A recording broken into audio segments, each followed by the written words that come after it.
Here to Stay, Conversaciones, un podcast de Voces Expresión Cultural. Buenas noches, buenas tardes o buenos días, dependiendo de dónde nos escuchen. Bienvenidos nuevamente a este espacio donde el arte, la memoria y las historias de nuestras comunidades inmigrantes se encuentran para dialogar. El episodio que escucharán hoy corresponde a la segunda conversación de Here to Stay. Pertenecer a través de las historias que compartimos. Esta conversación fue grabada en vivo el 13 de septiembre del 2025 en Goodyear Arts, en Charlotte, Carolina del Norte, en el marco de Welcoming Week, una campaña nacional que celebra y promueve comunidades más inclusivas para las personas inmigrantes. Para esta versión del podcast, esta conversación ha sido editada y condensada, con el objetivo de compartir con ustedes los momentos centrales. Han pasado varios meses desde esa noche, y si algo podemos decir con honestidad, es que para muchas de nuestras comunidades no mucho ha cambiado. Seguimos enfrentando los mismos debates, los mismos miedos, las mismas preguntas sobre pertenencia. Pero también seguimos haciendo lo que siempre hemos hecho: contar nuestras historias, crear comunidad y encontrar en el arte una forma de resistencia y de memoria. Porque cuando compartimos nuestras historias, también reclamamos nuestro lugar. En este episodio contamos con el apoyo de Rosy Acosta, colaboradora de Voces desde sus inicios.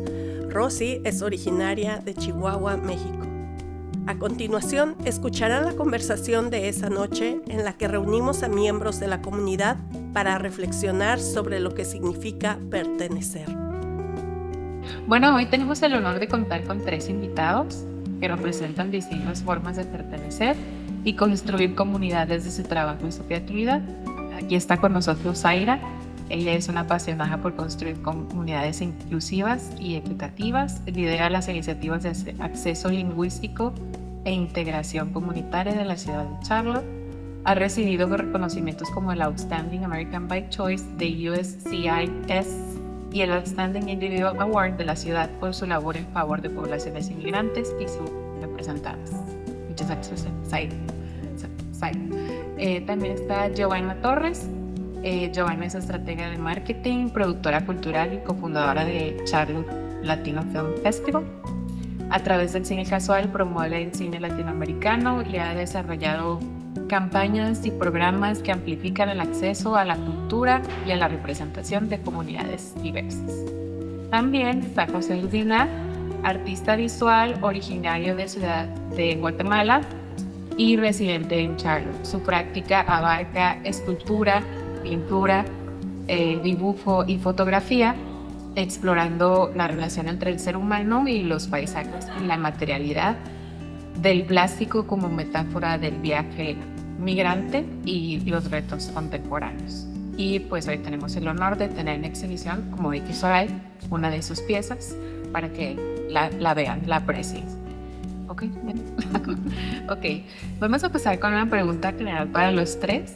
Es una pregunta abierta y pueden responder en el orden que ustedes quieran. Y la pregunta es: desde su experiencia personal, ¿cómo han buscado espacios de pertenencia? ¿Sienten que realmente han encontrado un lugar donde pertenecen?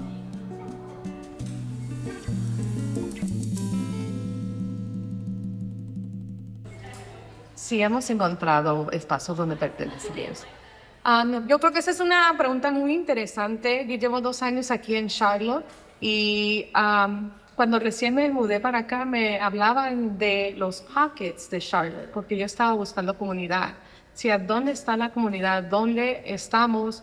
¿Dónde nos sentimos más alegres, más cómodos, como si estuviéramos en casa? Entonces me decían de estos pockets. O sea, y yo, ¿qué son pockets? ¿Dónde están los pockets? Hot pockets. Y no los encontraba y le decía, pues, ¿por dónde le doy? Le dije, ¿cuáles son los pockets? Y me decían, no, pues no se saben, no tienen nombre. Entonces, hay un sentido aquí en Charlotte donde existen estas comunidades, pero si uno no sabe, no sabe. Y si sabe, sabe.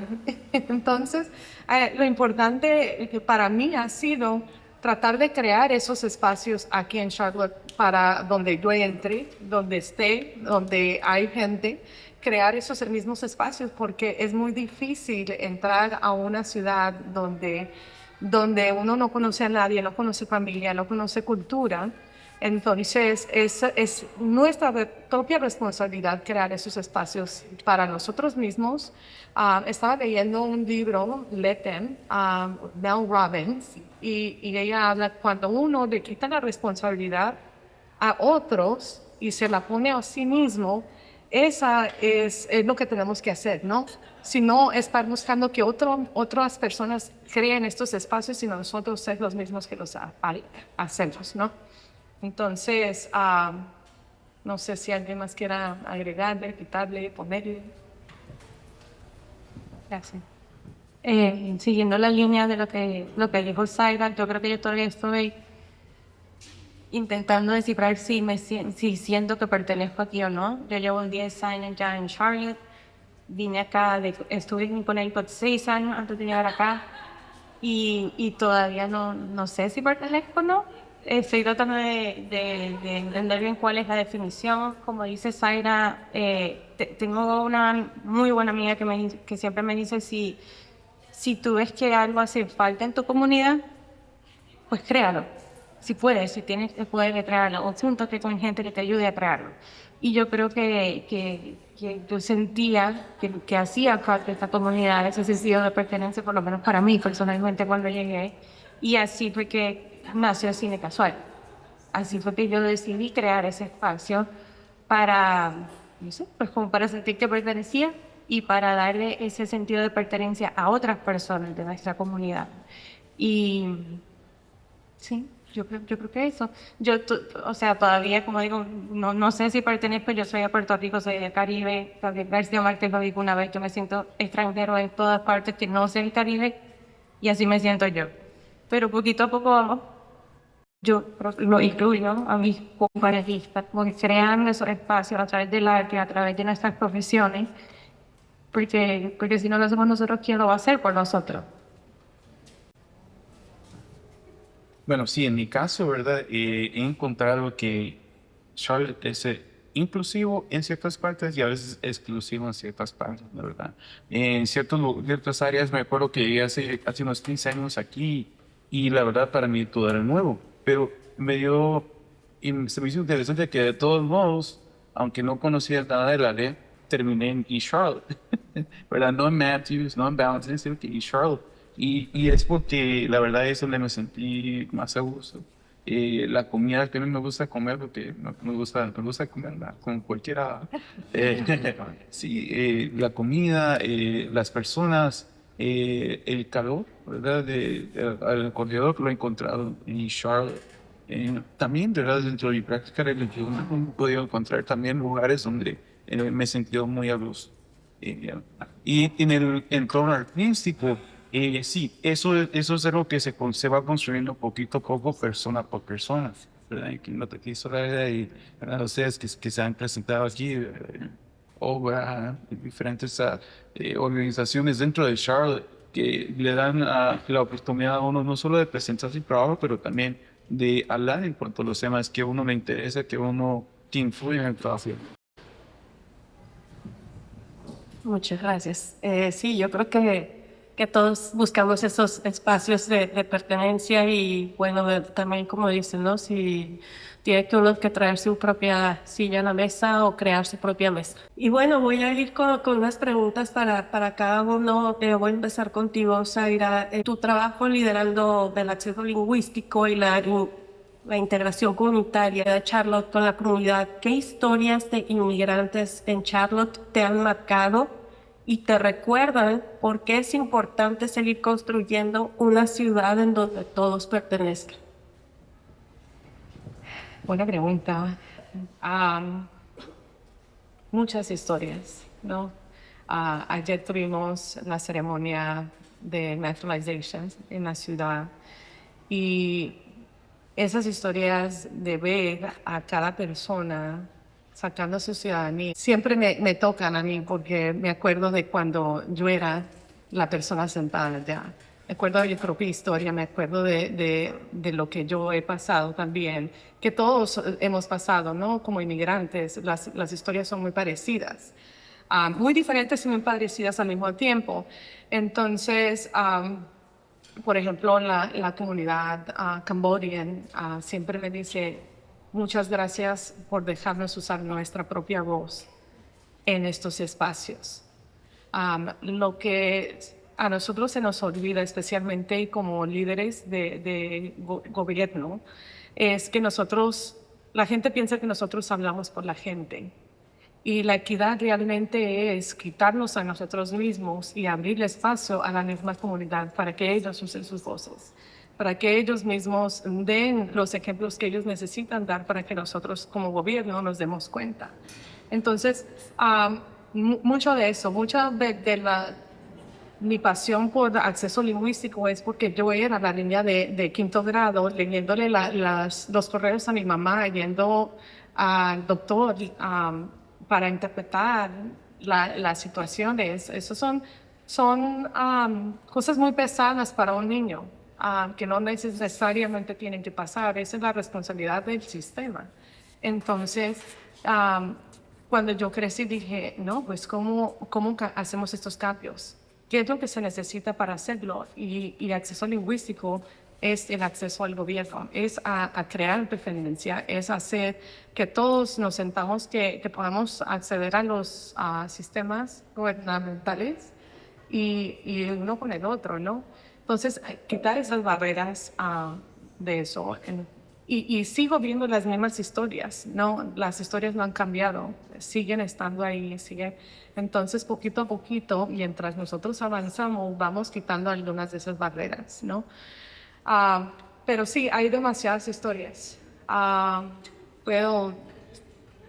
Hace como 2 semanas me tocó ir al zoning meeting y había varias familias que les estaban quitando la vivienda porque les habían entregado un notice. Les notificaron que se tenían que mudar porque iban a derrumbar el espacio. Entonces no sabían y ya les faltan 3 meses y se tienen que salir y tenían 1 año. Entonces esas son las mismas historias que hacen que uno siga adelante, siga viendo las oportunidades de donde nosotros podamos hacer un poco más cambiando las políticas del gobierno para el beneficio de la comunidad. Gracias, Zaira.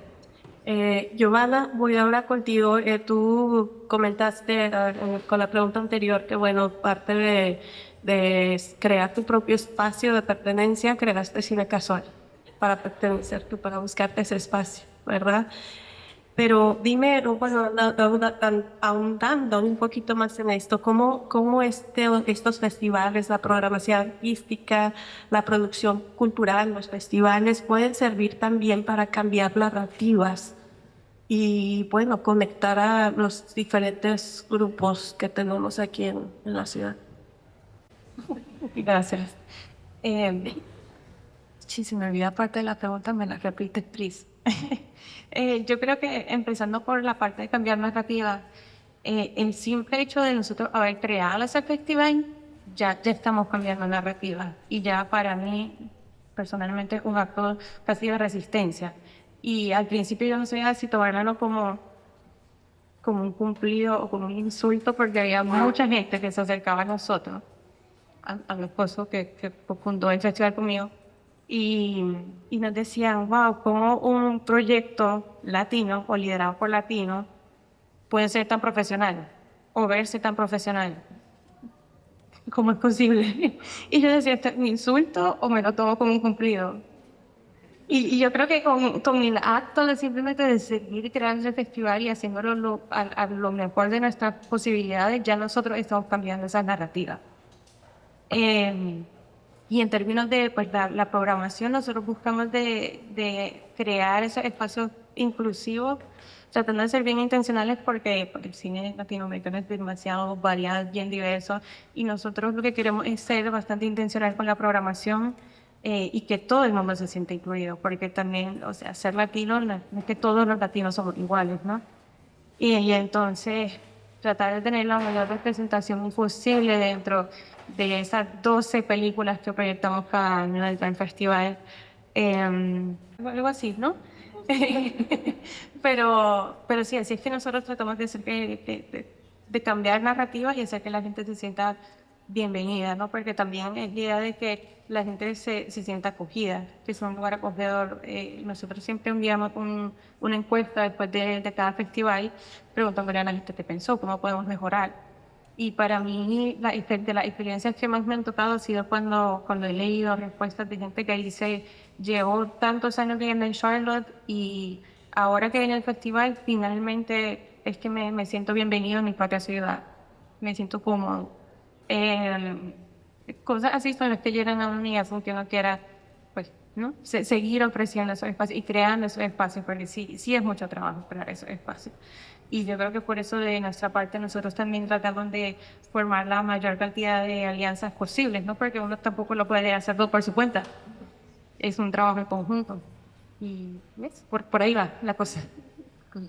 José, voy ahora contigo en tu trabajo con el plástico. Tú utilizas muchos materiales reciclados y bueno, los transformas en algo más, ¿no?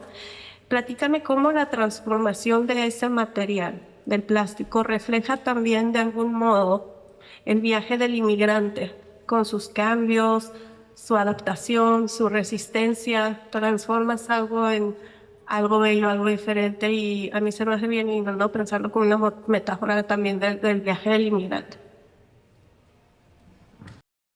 Bueno, si pensamos el plástico empieza con el petróleo, ¿verdad? El petróleo es cultivado en un lugar, sea el Medio Oriente, el Golfo o incluso en Venezuela, Sudamérica, pero siempre va de un lugar a otro lugar donde es procesado, refinado en materia prima, ¿verdad? Y después procesado nuevamente y enviado a otro lugar para que se convierta en teléfonos, micrófonos, lo que sea. Y siento que en mi experiencia personal es muy parecido a lo que pasa con un inmigrante, ¿verdad? Uno empieza con su cultura, su comida, sus tradiciones, e incluso la forma de hablar, ¿verdad? Y entonces ya cuando uno viene en mi caso, cuando llegué a Estados Unidos, llegué de los 7 años, y entonces, quiera que no, el tiempo que pasé aquí me transformó también en lo que soy ahora. Mi forma de hablar no es la misma. Cuando voy a Guatemala, ellos saben que no crecí allá, ¿verdad? Que pasé bastante tiempo en el extranjero, también aquí, ¿verdad? Se dan cuenta de que no soy lo que es el estereotipo de americano. Entonces, siempre uno está en un espacio medio, ¿no? Y siento que eso está bien porque al fin y al cabo, esas adaptaciones que uno hace le ayudan a uno sobrevivir, ¿verdad? En el lugar donde está. Y entonces, y uno no sabe, tal vez puede ser que esas diferencias son las que lo hacen a uno progresar, lo que lo hacen a uno tal vez tener diferentes opiniones a las personas de nuestra cultura original y nos ayudan a ver el mundo de otra manera, ¿verdad? Tal vez hasta de una manera más sana. Claro, entonces, eh, no, bueno, vayan a la página de José, conozcan más de su trabajo. La verdad que es muy maravilloso cómo transforma algo en algo totalmente diferente, ¿no? Bien, pero te paso a ti, Rosy. Tenemos otras preguntas ahí generales para ahondar un poco más en esta cuestión de la pertenencia, nuestras historias, pertenencias. Gracias, Lorena. Es otra pregunta general para los tres y pensando en el futuro, estaba para el futuro. ¿Cómo podemos construir una ciudad donde cada persona pueda decir con orgullo, aquí pertenezco? A futuro, cómo podemos crear esos espacios. Creo que eso es a lo que me dedico ahorita con la ciudad de Charlotte, es poder hacer eso. Ahorita tenemos un programa que se llama Living by Listening y es escuchar a la comunidad, traer líderes de cada comunidad para que conozcan a los líderes de la ciudad, para que se conozcan, para que no nomás sea una persona que trae el chisme, ¿no? Sí, sino que sean varias personas que puedan decir, oh, yo pertenezco a la ciudad, entonces yo tengo la libertad de ir a la ciudad, conocer los líderes de la ciudad y hacer las mismas preguntas que le voy a hacer a la persona que siempre va, ¿no? O sea, a mí me llegan tantas preguntas y yo le digo, vayan al City Council, háganlas saber ahí en la comunidad. Y ese tipo de cosas solo sucede cuando uno siente que pertenece. Entonces, creando relaciones es como vamos a hacer esos cambios, quitando un poco la barrera de la comunicación, es como vamos a hacer esas cosas. Ahorita ya se escucha el español en esos espacios y ellos se ponen el primer día que se pusieron el device de interpretación, no sabían qué hacer. Y entonces ellos están viendo el otro lado de la moneda. Entonces, creando empatía, relaciones y ese tipo de cosas, creando eventos como estos, Welcoming Week ayuda demasiado. Hay mucha gente que todavía dice, no, nunca había entrado al edificio de la ciudad. Entonces, abriendo esos espacios donde no se sienta el temor de entrar, que porque es gobierno, sino crear espacios felices. Entonces, es un poco lo que estamos haciendo. No quiero sonar como que me estoy copiando de Zaira, pero sí, o sea, quería hacer énfasis en la parte de escuchar, ¿no? Porque tampoco podemos operar a base de assumptions, ¿no? De asumir qué es lo que quiere la gente. Eso es la parte de escuchar, ¿no? Que quiere la comunidad. Segundo, los espacios que dijiste también, pues, resonates conmigo porque cuando nosotros empezamos Cine Casual a ofrecer proyecciones, porque Cine Casual comenzó en el 2016 como un blog, pero en el 2020 empezamos a ofrecer proyecciones y la idea era, además de crear como conexiones dentro de las distintas comunidades entre los distintos residentes de Charlotte, también era crear como conexiones de la gente con ciertos lugares, como tú dices, abrirle puertas, por ejemplo, al centro de gobierno. En nuestro caso, como era cine, nosotros ofrecíamos proyecciones en lugares no tradicionales, no era ningún cine, y entonces era como una serie itinerante, y eso obligaba a la gente que estaba interesada en formar parte de esa experiencia cultural a viajar por la ciudad y a conocer otros lugares. Y bueno, al día de hoy todavía hay gente que hacemos algo en un Visual Video, que es la única tienda local de video que existe en Charlotte, y quién sabe si en la costa este. Y dice, wow, no sabía que este lugar existía aquí. Y ese lugar es un hidden gem de Charlotte. Todavía hay gente que va al cine nuevo de Charlotte, el Independent Picture House, donde hacemos el festival. Y hay gente que dice, el cine lleva 3 años y no sabían que existía. Entonces, conectar a las comunidades con los lugares que existen, ¿no? Y el tercer punto para mí sería la accesibilidad, ¿no? De nosotros como gestores culturales, no sé, tenemos como esa responsabilidad también de crear programación que sea accesible y asequible para nuestra gente, para las comunidades. Entonces nosotros con Cine Casual recientemente lanzamos un programa que se llama Cine en los Barrios, que basado en lo que hemos escuchado de lo que quieren distintas comunidades, distintos vecindarios, nosotros vamos y le llevamos esa experiencia a ellos, le llevamos la experiencia de cine, le llevamos las películas que ellos quieren ver, se las llevamos en su idioma. Entonces, esa parte de crear esta programación que sea asequible y accesible es muy importante para que la gente se pueda sentir bienvenida y que pertenece poquito a poco, ¿no? Porque todo lleva tiempo. Y sí, una palabra que me gustó mucho fue la empatía, ¿verdad? Y eso es importante usarlo. Tal vez algunos de nosotros llevamos más tiempo en Estados Unidos, pero algunos llevamos un poquito menos. Pero siempre es bueno tener eso en mente, ¿verdad? Cuando conocemos a alguien en una actividad nueva.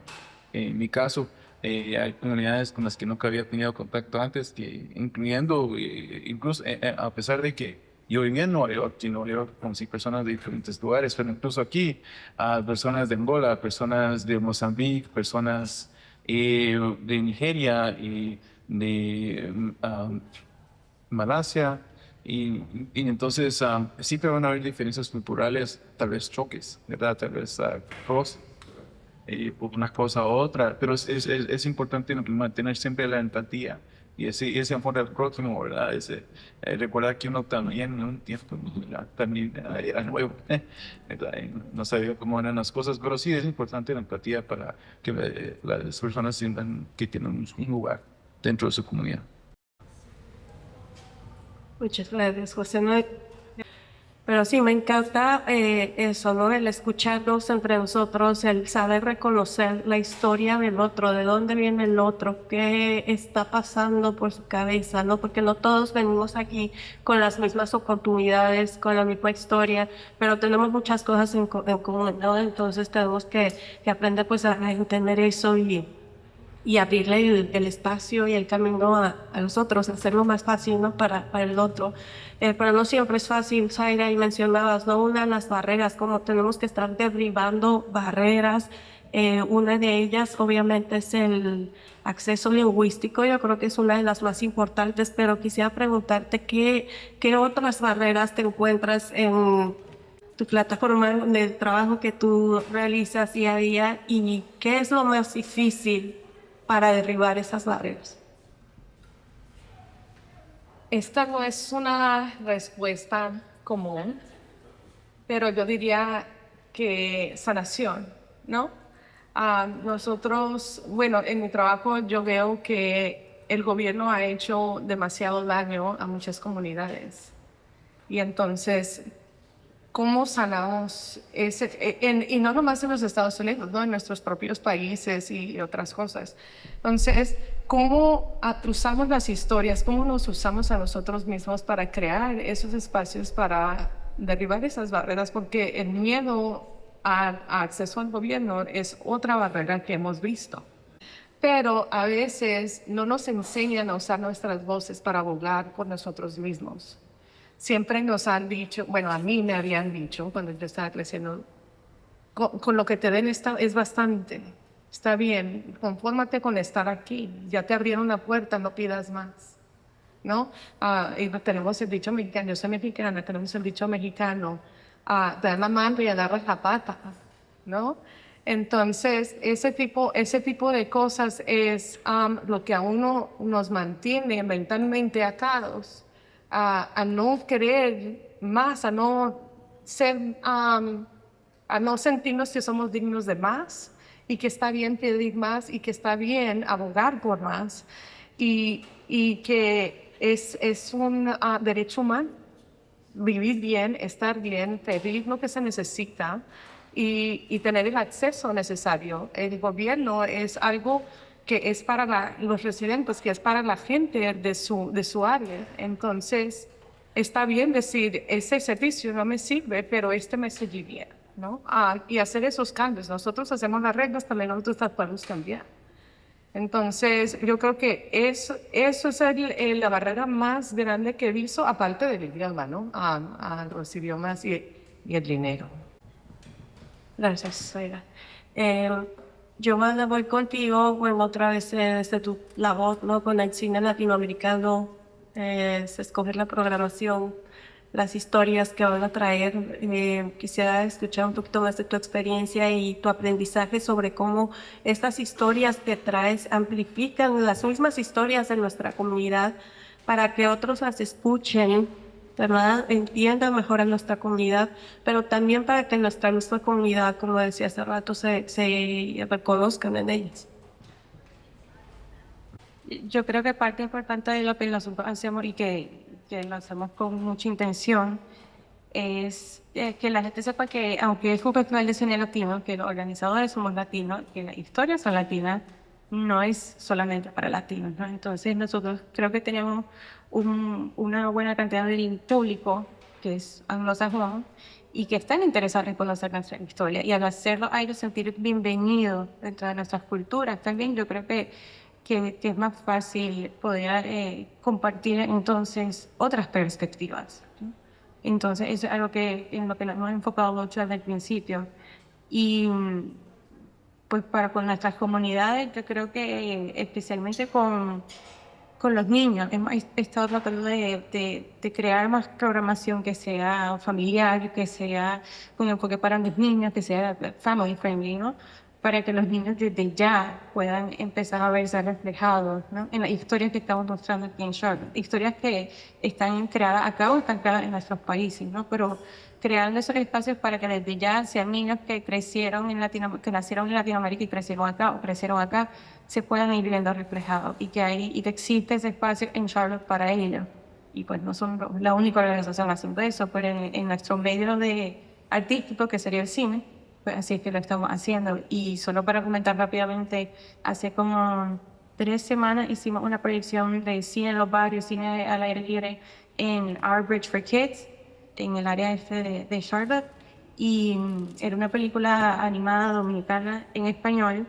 Y había como 100 personas, ¿no? En el parking lot. Pero me recuerdo que hubo una niña que cuando empezó la película, empezó con música, ya luego empezaron los personajes a hablar. Y cuando la niña escuchó que la película era en español, fue corriendo a donde su mamá. Y le dijo, mami, la película está en español. Y ese tipo de cosas, por eso es que trabajamos, ¿no? O sea, que yo no sé cuánto tiempo lleva la niña y su familia acá. Sé que había muchas familias recién llegadas de México, Venezuela, República Dominicana.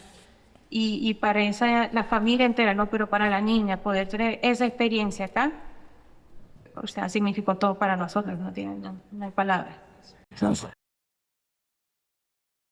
Sí, qué padre. Y yo creo que eso me deja pensando, ¿no? En este tipo de cosas es influenciando y trayendo eso para las nuevas generaciones. Es como aseguramos también que en el futuro también estas generaciones sientan esa pertenencia, empieza desde que son pequeños, ¿no? José, voy contigo. Recuerdo una de las primeras conversaciones que tú y yo tuvimos hace 3 años. Lo entrevisté para la revista, que por cierto ahí está el código para esta entrevista para que la lean y vean de lo que hablábamos hace 3 años, José y yo.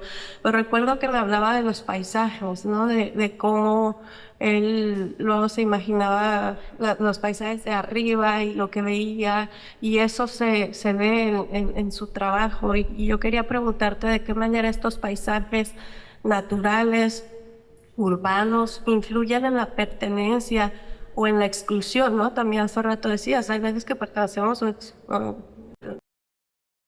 y cómo influyen en las comunidades migrantes y cómo lo expresas en tu práctica artística. Y interesan también los paisajes, ¿verdad? En el entorno natural, como por ejemplo las montañas, los ríos, las playas, ¿verdad? Los bosques, todo eso me interesa. Pero lo que influye aún más son las zonas industriales, ¿verdad? Porque eso, por ejemplo, en Charlotte, lo podemos pensar allá por el North Triangle, ¿verdad? Donde están los junkyards, al mismo tiempo tienes árboles y tienes personas y tienes todo el entorno urbano en el cual vivimos. Y a mí siempre me ha interesado, porque viendo los mapas, es como yo comienza mi inspiración, comienza el flujo, ¿no? How things start to flow. Y se me hace interesante que en los lugares donde hay más talleres de mecánica, donde hay más warehouses y fábricas, es donde más hay personas inmigrantes, sea de español o de otros lugares. Y sea porque son lugares que tal vez no son tan deseados, ¿verdad? También incluso por esa misma industrialización es que están los precios bajos de las viviendas. Y ahí es donde terminamos, porque yo me incluyo a mí mismo viviendo en lugares así. Y personas que no son inmigrantes, que llevan tal vez ya generaciones viviendo en Estados Unidos, viven en otros lugares más cercanos, lugares más bonitos, lugares con parques, lugares diferentes. Y entonces eso que he notado, ¿verdad? Que tanto sea por diseño, ¿verdad? Porque en un tiempo este país sí diseñaba las ciudades y los pueblos de esa manera, y ahora tal vez ya no tanto, pero quiera que no, queda residuo, queda ¿verdad? de esto mismo, y eso es lo que yo he notado, que desafortunadamente no siempre es para inclusión, a veces es para exclusión, ¿verdad? Tristemente. Gracias, pues es súper interesante, sí, sí, mucho que pensar ahí, ¿no? Cómo se van a modificar también esos paisajes. Qué bonitas todas sus respuestas que haces. La última pregunta es general para los tres. Cuando llegaron a este país, ¿qué sueños, aprendizajes y esperanzas traían de su tierra de origen? ¿Y cómo ha evolucionado con el tiempo su visión y sentido de pertenencia? Eso es muy, muy interesante porque cuando yo pienso en cuando yo me vine a los 13 años, vivimos en Arizona unos años y las escuelas eran, los libros eran en inglés y las maestras enseñaban en español. Entonces, de ahí nos brincamos a Carolina del Norte, completamente diferente. No, nadie hablaba español, nada. Entonces yo tenía el sueño de ser neurocirujana. Yo venía con ese sueño a los Estados Unidos. De hecho, decía, yo quiero ser neurocirujana y quiero ir a ser Doctors Without Borders. Quiero ir a viajar, a ayudar a la gente. Y estudié, hice todo lo que tenía que hacer, me metí a la universidad y entré a estudiar biología, porque es lo que se necesita para entrar a la escuela de medicina. Entonces me tocó un advisor y me dice, tú no eres tan inteligente para ser neurocirujana, tú no puedes hacer eso. Yo salí llorando de ahí. Entonces, de ahí yo cambié la estrategia. ¿No? Bueno, lloré por semanas de mi sueño. Dije, bueno, ni modo. Hablé con mi mamá y ella me dijo, no te hagas caso, nosotros estamos aquí, este es el sueño americano. Tú puedes hacer lo que se te pegue, tu regaladísima gana. Así me dijo. Entonces yo le dije, sí, está bien. Entonces, ahora la gente me dice, Zaira, ¿por qué tú te andas por el mundo como te andas por el mundo? Y yo, porque mi mamá me dijo que yo puedo hacer porque me da una regaladísima gana. Entonces me ayudó, ¿no? Pero también hay muchos sueños que mueren por ser inmigrante, por ser othered en los Estados Unidos, ¿no? Porque no tenemos la representación adecuada en los espacios altos donde uno puede hacer mentoría. Entonces, con todo eso, pues yo tuve que cambiar mi estrategia, ¿no? Para seguir adelante, saqué psicología, sociología, antropología y me puse a trabajar con la sociedad, a cambiar políticas. Porque dije, no, ni pues, a mí no me vuelvan a hacer esto. Y por eso he tenido que hacer esos cambios. Me he involucrado tanto en la política para hacer que esos cambios valgan y para que otros muchachitas no tengan que pasar por eso. Eso ya es demasiado tiempo que hemos pasado aceptando ese tipo de respuestas y creyéndolas, ¿no? Entonces, hay que seguir creando esos. Eso ha evolucionado bastante. Yo nunca me imaginé estar en social justice, en el gobierno, en política, con un micrófono. Pero véanme aquí. Cambiaste mi historia con el micrófono. Gracias, Zaira, que hoy esta historia.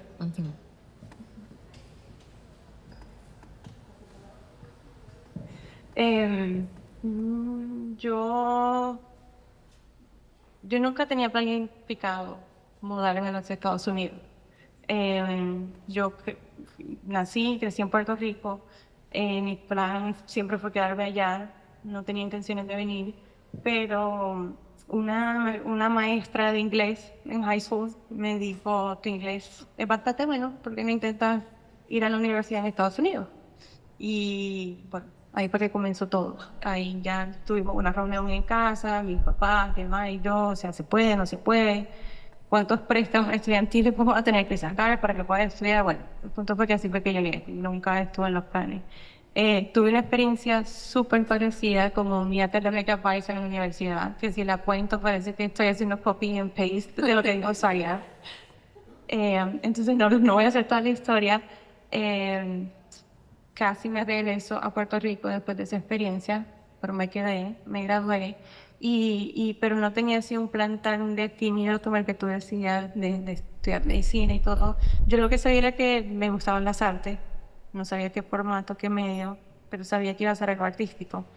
Y que quería, lo que sea que hiciera, quería que tuviese un impacto positivo para mi comunidad. No sabía qué iba a ser. Yo me recuerdo llamando a mi mamá, todavía la llamo todas las noches, ella está en Puerto Rico, y me recuerdo que yo la llamaba y le decía, yo quiero hacer algo, pero no sé qué hacer. Pero siento que tengo que hacer algo importante, que pueda ayudar, no sé de qué manera. Me decía, paciencia, ¿no? Todo toma tiempo, ya te va a llegar la idea. La idea fue así de casual. No sabíamos cómo iba a evolucionar, pero pues esa fue la idea y aquí estamos. Pero pues no había un plan definido. Lo que sí me he dado cuenta es que, aunque mi plan nunca fue venir para Estados Unidos, mucho menos Charlotte, que no sabía que existía para ese entonces, ¿no? Me di cuenta que, pues, haciendo el trabajo que hago, puedo hacer patria acá. Y puedo no sé, puedo mostrar el talento que tenemos como inmigrantes, en mi caso como puertorriqueña, y sí, aquí estamos ahora, y yo creo que, aunque mi plan nunca fue estar acá, creo que es lindo poder entonces representar lo mejor de nuestros países y todo lo que tenemos por ofrecer acá, y eso es lo que vamos a seguir haciendo. Vamos a llamar a esos advisors para que vean dónde están. Bueno, yo llegando tan joven, llegué a los 7 años a Nueva York, y la verdad fue un choque cultural, un choque de todo, porque había dejado todo sin saberlo, ¿verdad? Había dejado mi lenguaje, mi cultura, mi familia, y entonces me sentí solo. Entonces, y siento que esa necesidad, ese yearning for belonging, me ha seguido toda la vida, ¿verdad? Y quiera que no, poco a poco ha ido evolucionando. De chiquito era solamente ser aceptado, a pesar de que yo no hablaba de inglés, ¿verdad? Porque me pegaran, porque eso pasa, ¿verdad? Y yo no tiene manera de decir que no fue así, ¿verdad? No fue así la situación, ¿verdad? Y entonces, poquito a poco, ¿verdad? Ir buscando esos lugares menos aceptados, donde no puede that it's good enough for you to be yourself. Que es suficiente ser uno mismo y ser aceptado por quien uno es, ¿verdad? Y eso para mí en mi historia ha sido importante. Poco a poco, conforme me he ido desarrollando mi práctica profesional, artística, también he estado buscando en dónde estoy, en esa larga historia que no solo existe en el West, ¿verdad? Lo que se conoce en los libros de Art History. Si tú miras un libro de Art History, es como así de ancho, el que nos dio en la universidad, así. Y yo con un chapter así, era la historia mesoamericana, ¿verdad? Entonces, es una historia que abarca todo el mundo. Y entonces la pregunta es dónde encajo, y eso es lo que uno sigue, lo que sigue buscando, aunque incluso hoy, es donde yo encajo en esta historia, en esta línea, en ese timeline, en qué parte es lo hago. A mí eso es algo que sigue evolucionando siempre. Gracias a todas las personas que se dieron el tiempo de asistir esa noche y ser parte de esta conversación. Gracias a Goodyear Arts por abrir sus puertas y ofrecernos este espacio para reunirnos. A Edmundo Pacheco por el sonido y los ajustes técnicos. A la chef Luz Escobar, quien alimentó esa noche con delicias inspiradas en el maíz. A José Urbina por la exposición pop-up de una de sus piezas durante la conversación. La música original de este podcast fue producida por Gabriel Mejía Estrella, con la participación de Raúl Ortegón y Claudio Ortiz en las percusiones y guitarra por Gabriel Mejía. pero sobre todo gracias a todos los colaboradores que hacen posible Voces y a cada una de las personas que han confiado en este espacio para compartir su historia en nuestra revista. Gracias por escucharnos. Esto fue Here to Stay, Conversaciones, un podcast de Voces.